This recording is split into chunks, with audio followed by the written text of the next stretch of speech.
No, this is the SEO training dojo. Regulators. Sorry about that, folks. We're a little slow at starting here this week.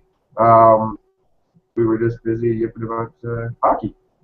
We're Canadian, and Steve was just staring blankly and probably playing a video game or something else. Anyway, that's that sport where they were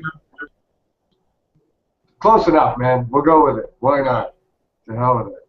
All right, folks. Let's see who we got here. We got Terry Van Horn, SEO Pros, SEO Dojo, and of course, oh fuck! Look at that. I screwed ourselves already. Okay, we're starting over, everybody.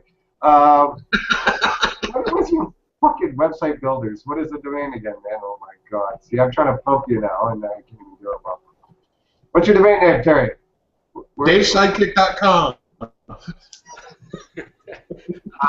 For the company, it's international website. Website builders. There we go. Thank you very much. We're going to start tipping that from now on. He's in high demand, folks, so the prices are going up. Get in now while you can. Steve Gerritzer, Steam driven man, the SEO princess. How are we this week, Steve? Like I said, you're just awful spunky in the dojo chat room today. You got show notes going on. I just would like to know if Google has used this new skin technology to clone you. Well, their DNA company they invested in, plus their skin technology. They've obviously cloned you, and we'd like to know what you've done with Steve. I have been replaced with a better model. All right. So we're rolling here. We're starting off with our edutainment segment today, folks. And I know we did local last week, but apparently the boys are all into local because Terry's been working on a post as well as, I guess, obviously working with clients. We're organizing a Search Geek Speak coming up at some point. Guests to be determined, but we have a pretty good idea they are, and there are always some good people, so that'll be happening as well. So I guess what, Terry, you want to start with naps and stuff like that? Where did you like to get going with this first? Yeah, well, the post is basically taking a closer, more granular look than Steve's. Steve's was mainly tips for how to get your location signals down. I took a different route in that I'm more about making sure that you can target multiple search indexes, or if you have a generic TLD, making sure that you are targeting a index, or how you could target more. In other words, basically getting some more signals for location down. And also, I think when people talk about hosting, for instance, right? When you're in Europe, you could be thinking that you're hosted in one country and you're not. That's just where the office is, and there's maybe some servers there, but the domain name server could be in a totally different country, and that's what Google actually sees, especially if you're on a virtual setting. So, these are things that, signals that you can use to get a much better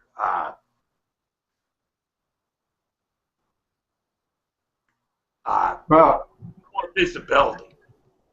First off, I'd like to say, to everyone watching or listening at home, manipulating. Oh, what a horrible word. You know how the SEOs are going to deal with that. Oh, it is what it is. Yeah, it truly is. But it's manipulating the positive way. We're not. But that's, okay, there's wanted and unwanted manipulation. That's wanted manipulation, right? Exactly. I actually got a lot of this information right off of Google. That's why I had the links there. Like, they were the ones who basically said this is how you would manipulate our indexes if you were an international site trying to get multiple, get into multiple indexes. Because that's something people don't understand, is that there's, multiple indexes, and the country that you're targeting is important, especially if you're audience is more local. So I think people don't really get that these things are important, especially when most tutorials I've read just say you're hosting. Well, that's not really the deal. It's where your domain name server is located and the IP addresses that it uses are also very important to Google, as they're not going to get the IP address for your site unless you use it on the website. So, just saying. Yeah, I think that the equity given to various signals is going to vary. I've checked IP addresses on, obviously major corporate sites have a little more hoopla, but I've checked IP addresses on some of them at times, and they host their co-UK in the States. They host, their various international domains are still hosted in the States. So that does give one pause, at least, that I don't think hosting is mandatory, but I think to a degree, if you're really a smaller site, not a big equity brand like that, you want to hit every signal possible, from the TLD to the hosting location to the obviously contact page information and on the site or footer or wherever, telephone numbers, addresses, things of that nature. I think it all adds up, and I think when you're not a big brand, you better be trying to nail down everything you can. Well, you're going to have less trust, so you have to check even more signal check boxes, right, to get what the big company, right? Like when Johnson & Johnson says they actually do stuff in, Brazil, everybody believes them, even though they're in the U.S., whereas if we tried to do that from Canada, it'd be really tough to get into that Brazilian index, right? Because that's what's important. People don't also, I think, really understand that .com is not the index that everybody gets when they put in Google, right? Google automatically tries to make you go to your local country DLD Google, right? So that stuff is very important. I don't think people really think about it. And now, especially since you used to be able to go in and tell Google, look, I want the .com index whenever I come to Google, right? They stopped trying to redirect you. Well, a few years back, that changed again, and they started pumping you again back to the .ca, and I had to figure out another way to, make them give me the .com first. I found the easy way was to just keep going back to the .com from .ca. They figure it out eventually. Okay, well, for both of you wonderful geniuses, what do you guys think as far as location of links? And okay, my own personal perspective, which I haven't really, again, I don't do a lot more international stuff, but my thinking over the years was it was kind of dependent. If it was a local newspaper, then I get the sense that local links might be more important, etc. In some other instances, I'm not sure if they would. Obviously, I've read patents from Google that talk about these kind of things as far as the location of links and things of that nature. But as we know, patent doesn't mean they're using it, doesn't mean it's got anything about it. So do you guys, as far as links go, do you guys think that the location of like a link is like a local newspaper links to your local business? Getting that local reinforcement from Chamber of Commerce and different local business groups and even other businesses that you work with on a regular basis is always a good thing. It can help reinforce the fact that you are local. That's assuming that that's specifically what you want to target. I mean, I've also seen the other side of that where people are trying to be more regional or even global, and they do good in local, but they don't do well anywhere else because all of their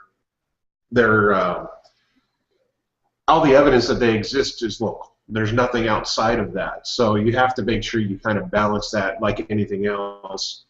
But yeah, definitely getting information or co-citations and things like that with other businesses is like a good so, deal. so say you got a new new client, Steve, and you're looking at just sort of auditing in general their approach, and you want to target local. Are you going to go to like a Majestic or an Ahrefs and see what percentages of localized links they have? You know what I mean? Internationally and even locally, is that something you would look at? I think if I was really, what, were you going, Steve, or? No, go ahead. Yeah, we'll go, Steve, and you can answer the same. All right, go for it. Okay. What I was going to say is if I was trying to target a specific search index, for instance, in Canada, but I want to rank high in the United States as well, I would make a point of getting a lot of U.S. Citations. And remember, Dave, we were looking at a problem business was having where the .com was outranking the .ca. And remember what the cause of that was. That was partially internal and external linking, meaning they had more links internally going to the US page, right? And same with more external links from the US. It was a Canadian site where they were located. Remember that problem, Dave? That was the result of the location of links. Also, when I looked at their problem in the UK, it was the same thing. All the sites that were outranking them because they had more UK citations, or that seemed to be one of the reasons. I wouldn't say it was the only reason, but I don't think it's a coincidence that the other side. Well, no, it's a correlation. Oh yeah, correlation. Oh, I forgot the magic Effie. Come on, the word of 2005. Oh Jesus, I forgot the magic word. Jeez. But yeah, I've always been a believer in that, but again, I really have no evidence, empirically to prove that. Again, I just saw things in patents, and so I saw clients and their competitors, and that's just where my opinion on that comes from. So. And obviously, citations are going to be huge too. So, Well, as I mentioned in the article too, how correlation is a big thing now, because I don't think there's many things that you can get actual proof, because ranking factors are not just a ranking factor anymore. And I saw John Mueller smile when I was talking about this in the Hangout yesterday. I was talking about ranking factors being wrapped in these bundles of signals that kind of verify the information and for that factor. That's something that a theory that I've had for a long time, that's why you can't really prove things. It's really tough now.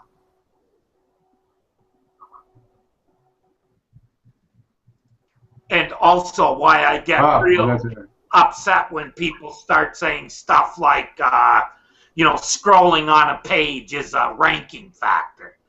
Geez, for more than a hat rack, but it wouldn't be so bad. It wouldn't be so bad Steve. With very large audiences saying stuff like that. For reference, folks, Steve dropped I think it was you, wasn't it? That dropped a link in the Google and SEO Dojo chat room this week about somebody. Was it at a conference or where was it? Yeah, it was in traffic and conversions, where scroll factor was a ranking factor. Yeah. Well, as always, I blame Bill for shit like that. It's laughable. That kind of stuff is like, the stuff nonsense is based on. Sorry, I'm breaking some bubbles out there, but... And didn't they say especially for mobile? No, they didn't. Okay. Just when someone being cheeky in the room. Okay, so Terry, obviously we got, hosting, IP addresses, TLDs, and things we've discussed in the past, contact page information, phone numbers and addresses and footers, multiple locations, have a contact page for each, or location page for each of them. We kind of touched on citations a bit, so okay, we're good there. Yeah. And I guess obviously we're claiming our business pages on Google. That stands to reasonable. Yeah. Well, Steve mentioned that, so I didn't figure there was any need to mention that. Right. I was trying to just add to what Steve. Right. Okay. So you were talking about geo-target outreach. So with that kind of stuff, again, if we're targeting outreach, and since we said earlier in the show that we believe personally on our own experience that local links and local citations are going to probably be stronger signals, is that the kind of outreach you want to do? And again, how do you even do that? What if the places your outreach really have, contact and location information? Does that make your geo-targeted outreach more difficult, or? Yeah, but also, yeah, because a lot of blogs don't put that kind of information on the blog, but one thing, the reason I use Toronto or blog.to as the example in the article, Dave, is when you go to the home page, it shows you how to kind of distinguish a local blog. Like most of the titles had a borough of Toronto, either Toronto in the title or a borough of Toronto. So it was pretty obvious it's a blog about Toronto. Now, I also discovered this blog because every time they publish an article on the niche that I'm in, that article sits in the top 10 for months. So that's a place I have, targeted for outreach. And I guess, Steve, just, you mentioned local chambers and stuff like that, as far as, even the link citation side of things. So, I guess another thing we used to talk about all the time when we advised people was your suppliers, because often your suppliers and other outliers of your business are in the same city as you. So this is probably another place people could at least look to, or. And not only do you want to look at your suppliers for that, but I've been shocked at how few people engage their suppliers and vendors in social media. Yeah. Just looking at this. Again, I always use the jewelry industry because it's one that I'm deep into. But if you sell a specific brand, a specific designer's line of jewelry, you need to engage them on social media. So when you say we just got in this new piece of jewelry from this designer, isn't it amazing? And then you tag that vendor, they're 9 times out of 10, they love seeing that. They're going to retweet it, they're going to share it, they're going to like it, they're going to repost it, and most of the time their audience is significantly larger than yours. And that's how you're going to get things to move.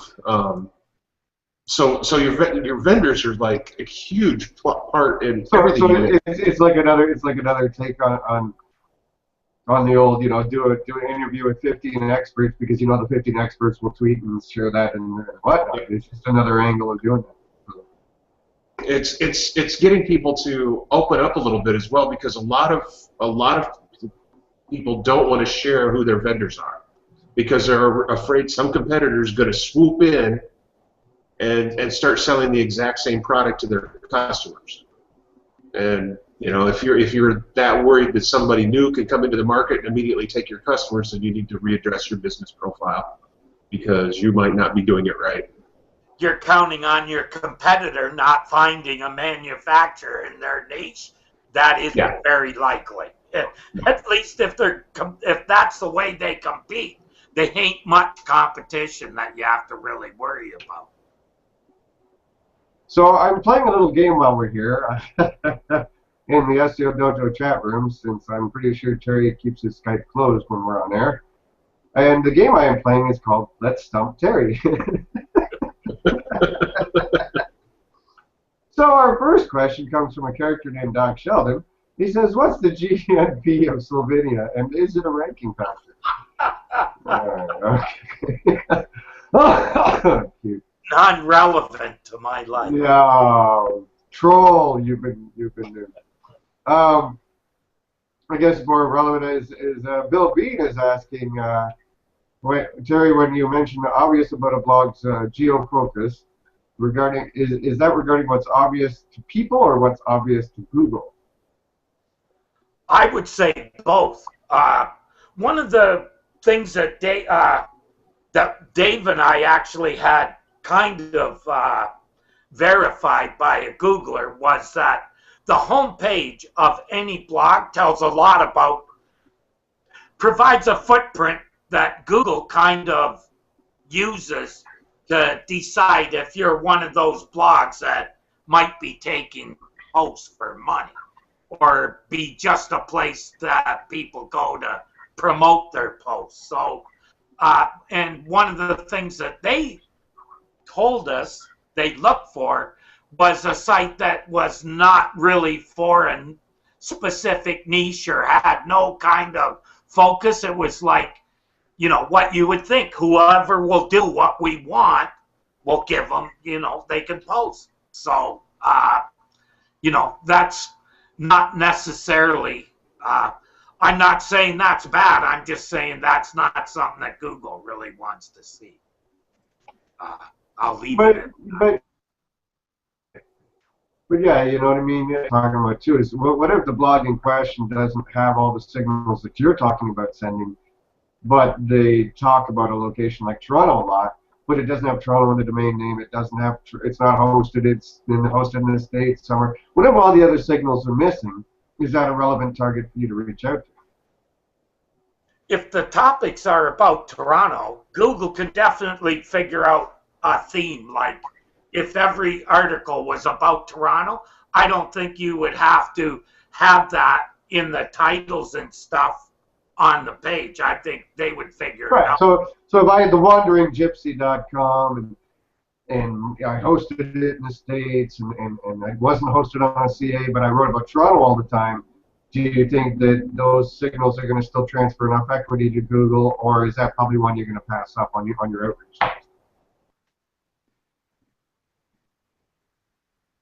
Interesting. I would probably still go for it because to me, you know, the theme is Toronto. So, or there is a theme of Toronto. And I would go and look for posts that I thought were under that theme Toronto and see if they could be found for, you know, found in the results for that term. Correct. And I guess double check the links and so forth and so on and see where that's going. So. Yeah, remember also links coming into the site tell it something as well. And mentions in social, right? For instance, a forum about Toronto, all kinds of signal. You know, that's what people. That's why to a degree, there could be a redundancy in Google that if the owner of a site's not aware of all these signals and they're not sending the proper signals, that we as Google are going to discern that this is probably about a certain topic. I guess it also comes down to entity stuff too, though. You know what I mean? That would not come down to a degree. Yeah, and Google person, place, or thing. So it did. Google, as much as said, they'll figure out a location for everything by using the criteria that I mentioned in the article. That's just the way they do it.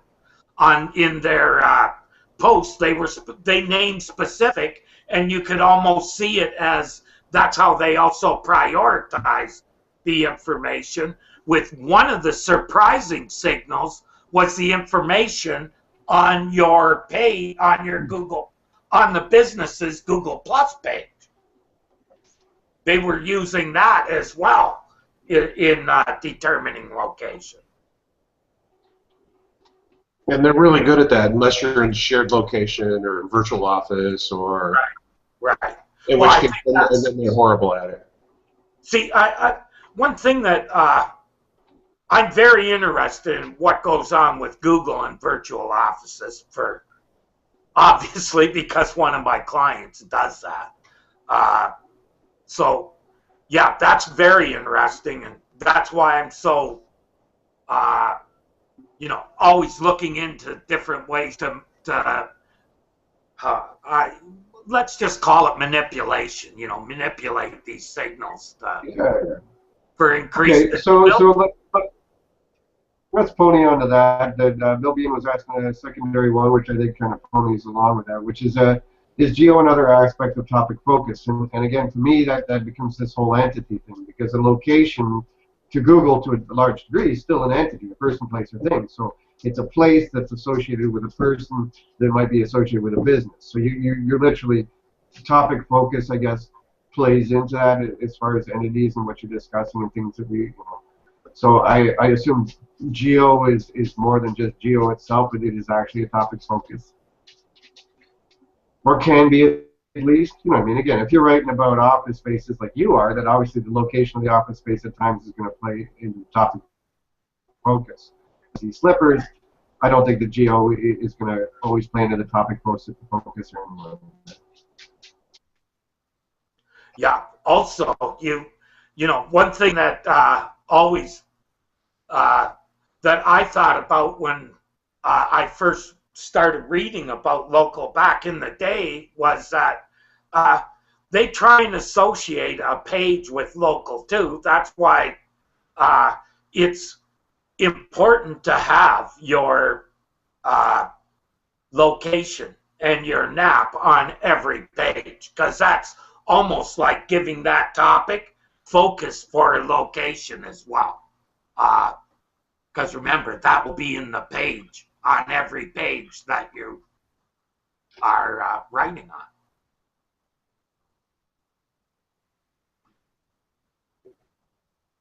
But I still think you should have it there for beyond search. The Q&A is kind of like in half in the dojo chat and half on fucking page here. So Bill is saying it's not manipulation, it's maximization. You are maximizing all relevant. Yeah, I still say that SEO stands for search engine opportunist, so I'll go with either word. Yeah, I've always called it wanted and unwanted manipulation. There's stuff they want you to manipulate. They want you to tell them where you think you are located, right? They want you to tell them that. Unless you're going to be located somewhere where they don't believe you're at. Right. Which would be what? Unwanted manipulation. Unless, of course, you are somebody who has a mobile service. Say you're a plumber who's radio dispatched. You don't have an office. You're screwed. That's why you have to really think about the signals that you're giving for location. It's not just simple as people think. That's my personal opinion, and that's from living in Canada, long rank in the U.S. Viewer and commenter Mitch Bozeman, he would like to say his question is about voice search on a phone. When you use a phone in voice search, doesn't it just use a talk-to-text program and then enter the search query into the mobile search engine? Would you be able to average monthly searches based on device? I think that's two questions, actually. I'm not so much sure what Google does with that data, other than flag that particular person is very weird for talking to their phone like that.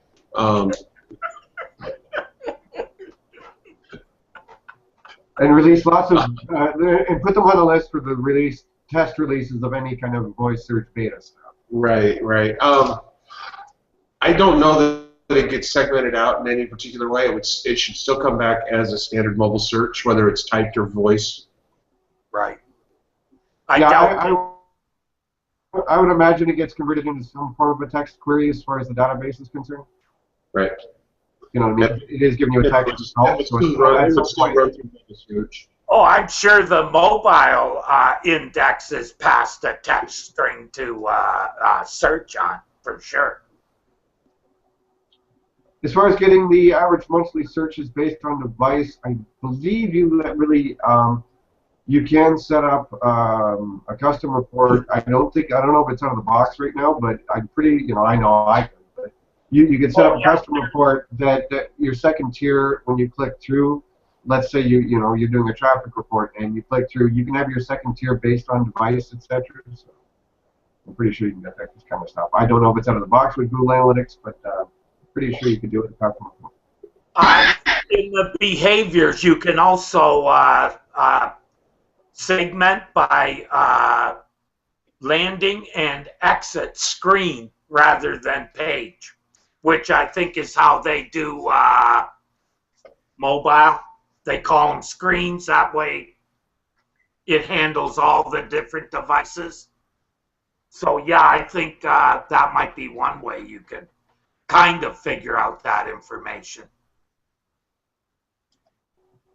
Yeah, he goes on to say that some people are saying that Google's not able to track the number of queries done with voice. No, I'm pretty sure anything Google does, they're tracking it to some bloody degree. So if they're implementing voice search, and I'm pretty sure personally that they see the future of search to be voice, not text, I would damn well believe they are tracking that stuff. I don't see. I would find it inconceivable of them not to.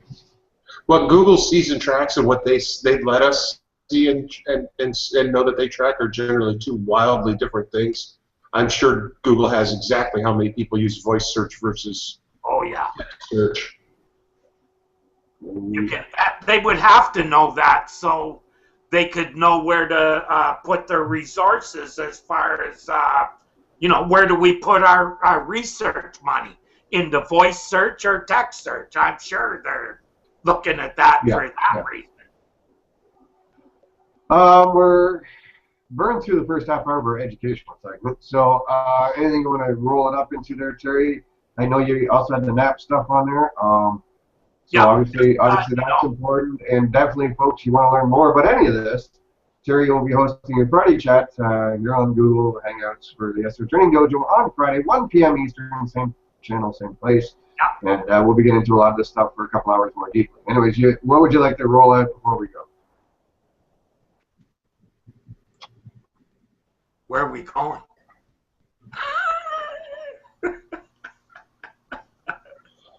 Nah, I'm good. Just fucking news, man. That's what we do here. Those of us that want, we still have a lot of fans that are waiting for Steve to troll you for the week with the locals with news. So so they do look forward to it. Well, we can start with Steve could have a fun fan club. Own the world now. How about that? That's a good one for Steve. Actually, I think Steve, didn't you have the join local guides link in your show notes today? So that seems like a good place to start. Where are we here? Are we here? I think we're here. Yes, there we go. All right. So what do we got here, Steve?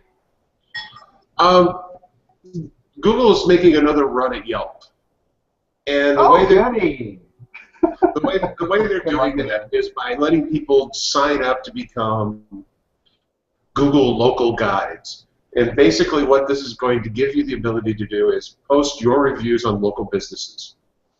And that appears to be about it.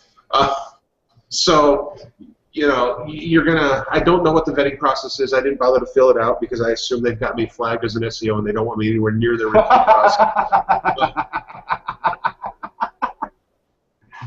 But you have to, if this is something that you do anyway, and you write a lot of reviews for a lot of different things that you do, a lot of restaurants or whatever, this might be a fun thing to get into.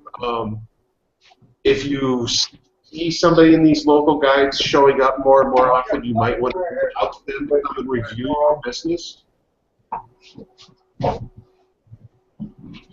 So there's also that opportunity. We've seen this before. Actually, we've done this on Yelp before, where we've reached out to people who review a lot of restaurants or who review a lot of a specific type of entertainment or store or whatever.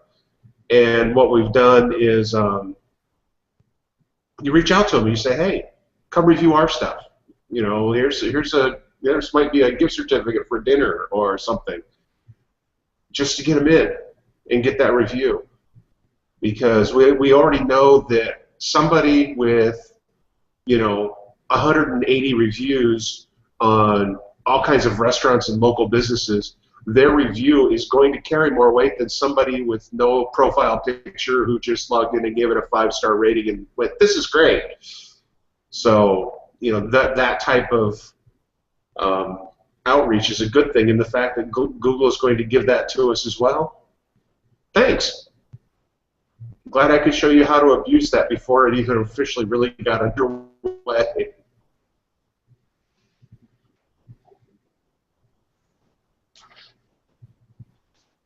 We lost Dave. No, I was fucking muted, talking to myself again. You know, I've only been doing this thing for 4 fucking years. Come on, where's the mute button? Why would I know that? I guess we go before we move on. Not sure if it's really a question per se, but Ms. Bozeman went on to say that since people who use voice search are weird, is it weird that Steve is still sitting in an unfinished room? Yes, I'll be posting. Mitch, you are welcome to come and stay with us anytime you want and help me finish this basement. I've got plenty of things to paint. And I'll be posting. Yeah, there's lots to do, man. I'll be posting. I'm going to start a new, a new PayPal account, and we'll be posting links to a new cause, which has helped Steve get his basement refinished, and you can all donate to it. Hell, fuck it, we'll do a Kickstarter. Hey, Kickstarter would be nice. And I promise I won't redirect any of that money to the pond and lake that we're digging, because that takes priority over the basement. No, never. I guess just as we're moving on, and since we're doing local here, how about this one? For the folks listening on the podcast, it's an article. For the folks listening on the podcast, not watching the video, it's an article in Search Engine Land titled Google Tests Chat Button in Local Business Box. Okay, so the premise is obviously, Steve, is that you can chat with a representative right from their Google local page or whatever. Would you care to give us the what could possibly go wrong version? Well, obviously the first thing that's going to have to go right is they're going to have to get the buy-in from the business. Because if they obviously can't just give this to everybody, because very few businesses have somebody whose job is to sit at a computer and wait for somebody to click chat. So, you know, that's obviously the first step. They're going to have some buy-in from that end. But the businesses that want live chat already have it on their website. And they have all that scheduling set up so that you know when it's open and when it's not. Why Google thinks that this is important to add to search, other than to keep you from leaving Google search again, it doesn't make any sense. Well, what someone was saying in a chat room yesterday when we were talking about this was, you know, eventually, you know, it's web designers almost that could be at risk with this kind of migration, and that, you know, who's going to need a web page or website at some point, at least, you know, not every business, but some of them, you know, why bother? No, I'll just set myself up on Google Local. I can talk to them, and everything else is there. Yeah, Dave, that chat doesn't show up on your business page. It's actually right in the results. Jesus, man. Yeah, it's like Steve said, another deal where you don't have to, you know, leave Google. It could be, too, that they're starting up a chat service, and that's one way to get people to use it, right? Drop the one that they're using, take the Google one, and then, you know, all of a sudden it's, oh, gee, we're going to make you pay for this now. And, you know, voila, they have, you know, built-in subscribership already. What else could Google have done that with? Could it, Frugal maybe? Or Maps, or every other frickin' service they get people sprung out on. Well, see, and that's, I mean, when they went from Frugal to Google products and then started charging you Vita, that was kind of insane. You notice the only people there now tend to be Amazon and eBay. Yeah. A handful of major players, but nothing else. Well, they're the only ones who can make any money on it. That's why. Well, they're not making money on it. That's the point. They're definitely not making money on it. They just happen to have a great big puddle of money that they can dip into for this kind of stuff. Yeah, but if anybody on eBay or those sites buy something, they get an end off it, Steve. So in some ways, it does pay for them by driving traffic to the site, which is their job to do in that bargain. Kind of like Yahoo stores. You didn't go there because, you know, they were such a good and easy place to rank from. You went there because they sent you traffic directly from the organic listings. None of this paid crap. It was directly right in the results. That's why you had a Yahoo store. Wow. So much goodness, so little time since we changed the format. Steve, yeah, I see you did find some of that Webmaster Guidelines stuff, so I think maybe we'll do that on Friday. So again, we were curious about the evolution of the Webmaster Guidelines, and I think the reason Steve and I were digging into this was because, you know, once upon a time they would tell us to do things that they turned around and said not to do, but at the same time they're quite happy to go back and penalize you for shit that you did when they told you to do it. So tune in Friday for that, folks. I think that one could take up. We got like 15 minutes, so I think we'd eat that up pretty quick. That will definitely start the ranking. Yeah. All right, so let's see if we can change gears here. Pinterest is cutting down on spam. All right. Yes, the wonderful folks at Pinterest have just figured out that, you know, people are making money by posting pictures to their site and using affiliate links in those pictures. So they went ahead and went through and shut down affiliate links. Correct. This has the side effect of basically breaking all of the third-party analytics programs that people were using for Pinterest. So yeah, it was a baby with the bathwater kind of move on their part. I think it had less to do with the evil, spammy affiliate marketers, because I've never seen it. Because you technically only get pins from people you follow, so I'm not sure how that became an issue. But I think it has much more to do with the fact that a whole lot of people were monetizing Pinterest very effectively. And they weren't cutting Pinterest in on the deal. And really, spamming their search function has always been rather easy. But yeah, it's really tough. Yeah, there's a little Ohio. Yeah. Hello, stick pins like that. So yeah, I was kind of surprised to see them go to that extreme, but I guess I shouldn't have been. They have internal analytics for the people who pay, right, Steve? So, you know, the fact that they broke all the external free analytics, well, that's just coincidental. Oops. Yeah. I mean, it really sucks because, from what I understand, I haven't had a chance to look into it very closely, but I mean, they've even they've stripped out the URL modifiers for throwing UTM codes for Google Analytics. Ooh. So, yeah. From what I understand, they're supposed to be just clean, straight links. But like I said, I really haven't had any time to dig into it this week. But it's on my list of things to look at soon because, you know, we have a few clients that really get a lot out of Pinterest, and if we lose the ability to track it in detail, that's not as big a deal as actually losing the traffic. So I'm gonna, you know, we'll play the game and we'll do the best we can moving forward. Figure out another way to track it. Yeah, yeah, we might do some tricks with the images themselves and figure out ways around that. So we'll see.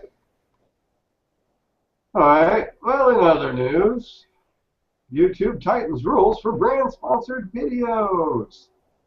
All right. So what have they changed?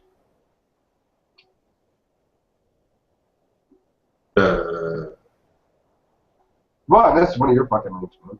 Is it? Yeah. Oh my fucking god. Yeah. It was my story. I was just asking, man. It's been one of those weeks. What they're doing is they're forcing you to take down all these very cool brand images that people were placing on their videos from paid sponsors. And basically, if you want to have a paid sponsor, you got to go through the whole Google system. So if I were to go ahead and if let's say Moz wanted to sponsor the SEO Training Dojo and just have us put a Moz logo on the video someplace with a link on it and just pay us $20,000 a week directly, they can't do that anymore. Because they're taking money out of Google's pocket potentially. Heaven forbid somebody come up with a way to monetize their effort and content that doesn't involve giving Google some of it. And this goes back to the change of rules for the musicians and their new branded music system. And basically Google has become the good old boys that everybody was trying to get away from. More like pimps, whack them around and give me my money, woman. Yeah, pretty much. We're gonna give you 20%. You better like it. It's so. Yeah, all right. I just leave Terry's alone, will you? Google being evil. Yeah, that's interesting.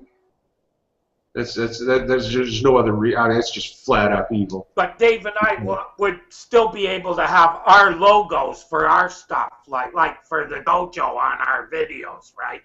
No, but I couldn't. No, but I couldn't put an SEO Pros logo on my SEO dojo. Right.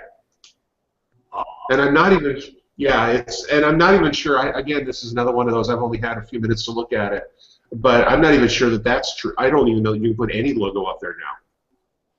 You might be able to have a picture of a logo. What I just read there was this beautiful space for anybody who would like to sponsor this wall and have their logo behind me while we're doing the show.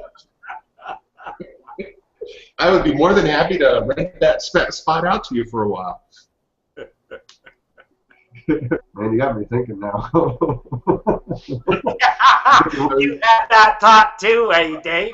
Oh yeah, as soon as they mentioned that, I was like, maybe I'll fire Boykin off an email.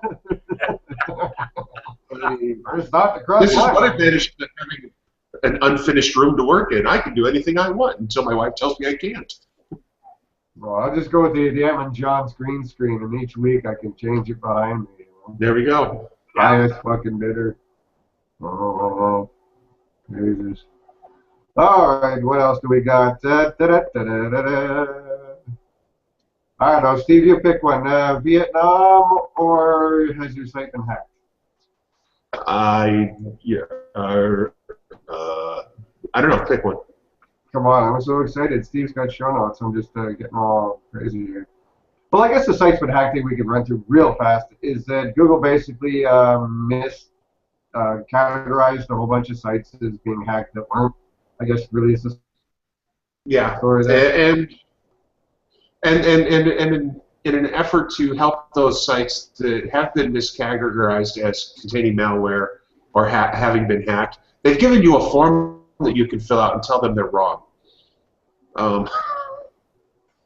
Heaven forbid, this comes back to their whole mantra of it only affects a very small percentage of the search results. Therefore, it's not really an issue for us. But you're right, it's not an issue. Isn't a statement like that a little blind, considering there's how many billion search results? So a small percentage could be, what, 1 million? It's absolutely ridiculous when it's just edge cases that are the problem. It's like, yeah, but for those people who live in those edge cases, it's everything to them. How do you go from a potential 1 or 2 or 3 ranking to all of a sudden having this alert at the bottom of the search results saying this website may have been hacked? I wouldn't go there. What the fuck? Yeah, the comment, the form probably goes to Bitbucket at Google.com. Dev null.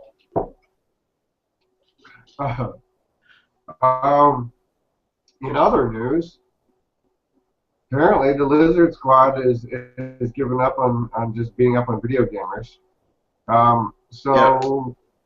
Yeah, what Steve has here again for the folks listening to the podcast, we're looking at which to all you folks, YouTube.com/SEO Training Dojo. You can find these videos. So if you're ever interested in seeing what the fuck we're on about sometimes, feel free to drop over there. So what we're looking at is a web archive, Wayback Machine, screenshot of Google.vn, which is Vietnam, right? Yep. Google Vietnam got hacked. And it's a picture of a dude trying to do a selfie, and it says, hacked by Lizard Squad, greets from Antichrist, Brian Krebs, 3SP Komodo, blah.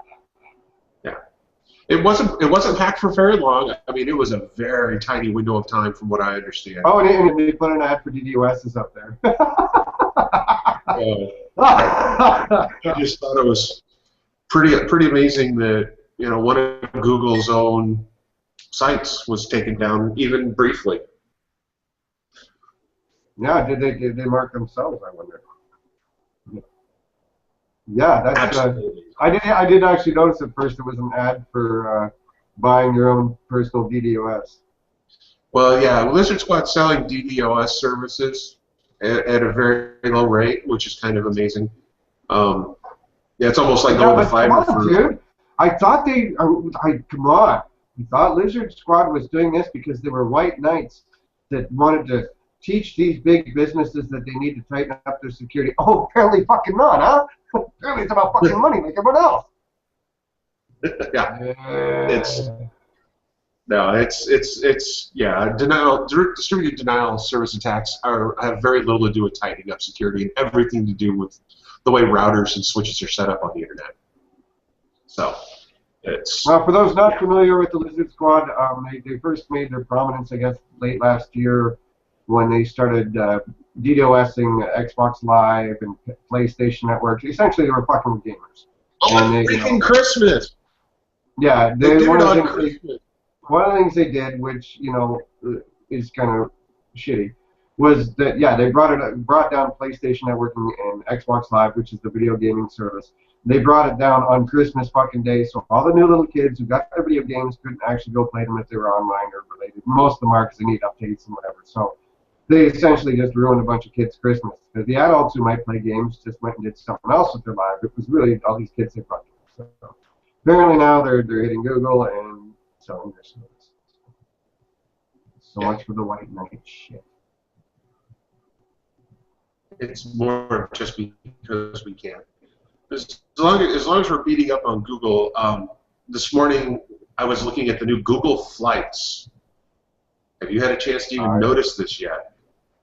Google.com/flights for anybody looking for plane tickets. If you type a search into plane tickets, Nashville to Denver, you're going to get your ads at the top, and then you're going to get a beautiful box that's Google Flights before all the other listings. And I actually kind of like this little system where you can just click dots from what cities you want to go to, which is kind of neat if you click Explore Map or Expand the Map. It is pretty awesome. It's a neat system.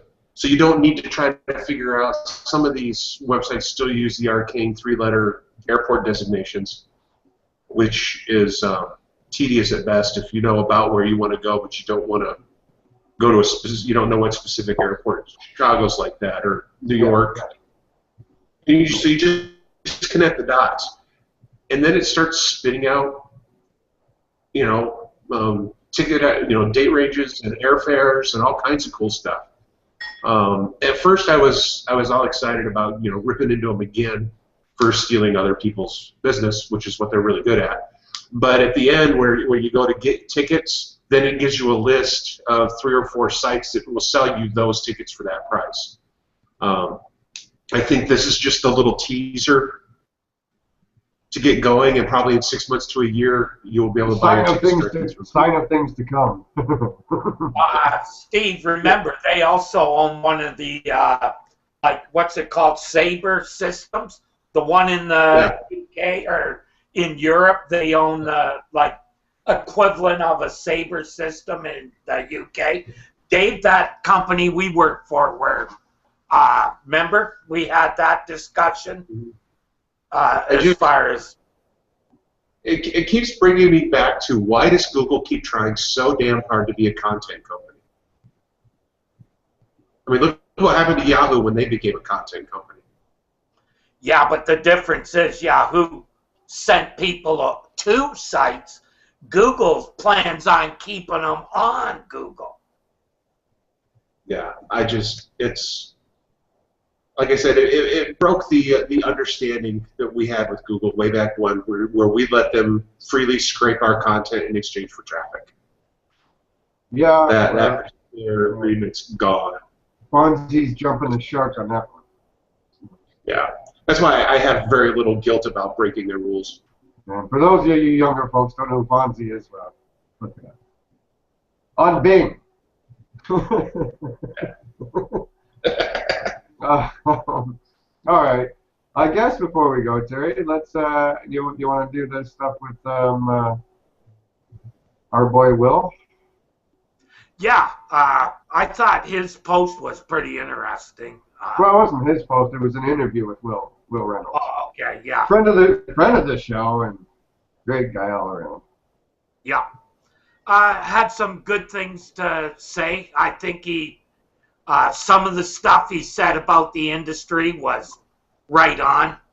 I think if you own a business that's growing fast, he had some pretty good insights for people in that position. Like, I wasn't aware that he owns Sear, but he doesn't run it. He hired a guy to run Sear. Yeah, that was last year, I think, at some point. Yeah, I wasn't aware of it until this article, and he claims it's one of the smartest things he's done. I think Ian over at Portland did the same, didn't he? Pardon me? I think Ian Lurie over at Portland Interactive, we did the same thing. Oh, okay. Well, Ian's a smart guy, too. I could see him doing something like that. But anyways, yeah, I think one of the things that we got to talk about this morning was he touched on something that we've often touched on, which is offline efforts affect online efforts. Yeah. And Steve, I'm pretty sure you're definitely all about that kind of shit. If you're driving Buzz, people are going to search for your brand and things of that nature. Offline efforts are going to have that impact. Terry and I had a client a couple of years ago that a big international brand, they've got 300 dealers worldwide. I think there were 16 different Googles as far as countries go, et cetera, et cetera. And, they brought us in and we were looking at, some things and this and that. And right away we noticed that brand searches were down massively. I think Terry was like 40% or some bloody thing. And we were in a meeting with them and we said, so we noticed you've been putting, diverting more money into SEO and PPC and taking money away from your offline efforts. And then the guys at the board meeting or whatever, the people who were talking at the conference call were like, how do you know that? It's true, but how do you know that? But, you're not driving as many brand searches as you used to. You're not engaging. And a lot of that's going to be because of, not all of it, obviously, but to a large degree, some of that's going to be because your offline efforts aren't creating that buzz, aren't getting people to search for that entity. I have a local business client who wants to expand into a new city.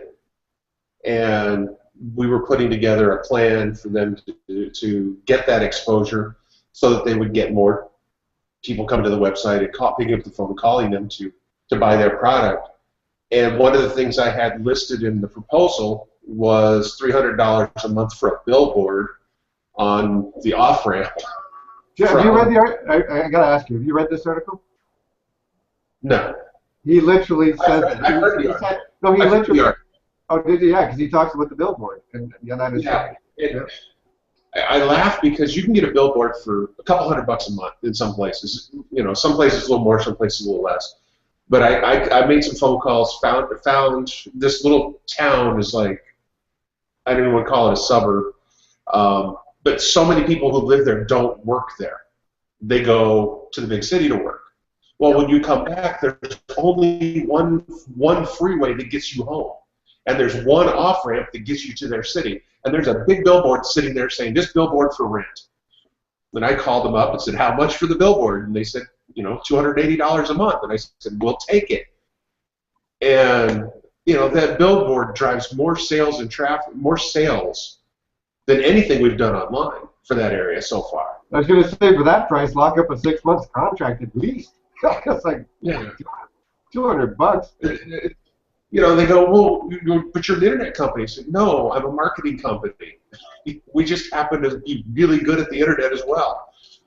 And so I literally took some of our money from our regular budget and paid for the billboard with a link to the website and you know, with the big URL and all that stuff on the website, and people remembered it and started doing more and more brand searches. And well, yeah, just to remind folks, Google has long had this thing called Google fucking Trends, and it tracks things like brand entity name searches and things of that nature. So, you know, I don't think they created Google Trends just for the user, folks. I'm pretty sure it was internal data that they're looking at, that they released to the public. So if they've been looking at this kind of data, it's, you know, there's a reason. You could use this really cool thing called Google Voice and get yourself a dedicated phone number for just that billboard. No, yeah, it never used anything like that. The other thing to remember is that if you put up your website address, that may actually hurt. You want to really search for us on Google using X, kind of like how people used to say, find us on AOL using keyword. Yeah. Remember that, Steve? You want that only works if you rank well, though. There's that whole other side of the coin that we're still working on, because that's taking longer than putting up the billboard. The billboard was a great way to justify the expense of hiring us. It's like, here, we're making you this much money every month. You can go ahead and continue to pay us while we work on the other things. Yeah, again, I don't think we can stress enough that offline efforts do have effects online. You know, and again, I don't think Twitter is the only person who looks at trending data. That's what Google You don't have to learn all this offline stuff. You can partner up with a local ad company. Most of these ad companies claim to sell websites and SEO themselves, and all of them are really bad. Not just a little bit bad, but a whole lot bad. I have yet to meet an offline marketing company that was really good at SEO. So we approach them and say, quit doing SEO. You know, give it to us. We will come to you for all of this, for all of our hard goods. You come to us for all your digital goods. Let's just work together and bang this out. Most of them say no. A couple of them swear at you. But every once in a while you get one. So yeah. All right, folks. Excuse me. And there you go, folks. We killed another hour. That's what we do. All right, till next time, which will be 2 weeks from now for the regulators, and next week for Search Geek Speak, depending. We're not even sure at this point. We might move it because we think there might be a huge conference next week, so we're not sure. But as always, follow the SEO Training Dojo on Google+, Facebook, or wherever, and you'll have all the latest. So even better, just come join the SEO Training Dojo and check Steve's links out every day. Get berated by Steve personally. Oh wow, I can't believe it. Steve insulted me. I don't understand why people are so afraid to click things I post. It doesn't. I don't know. Well, you know, the new people that come in, we do have to warn them about that. Me, I just see them and I go, oh my god. For Steve to really be an SEO princess, we need to get him a tiara, Dave. Will you wear it? Will you wear it during the show if we do? Yeah, well, and a final note, removed now, but Bill Bean did say that Steve, I mean, you should maybe put a whiteboard in behind you. I'm not sure if whiteboards have been done before, but if they have, I'm sure you could do it better than anyone else. Yeah. The whiteboards are all still screwed up on the wall at the other house. I haven't bothered to take them down yet. All right, guys. Well, thanks as always. Everyone watching, thank you for tuning in. Those of you listening to the podcast, as always, thank you very much for downloading and passing the time with our rambling. Gentlemen, until next time, thank you very much. Go make lots of money. Doing that local SEO.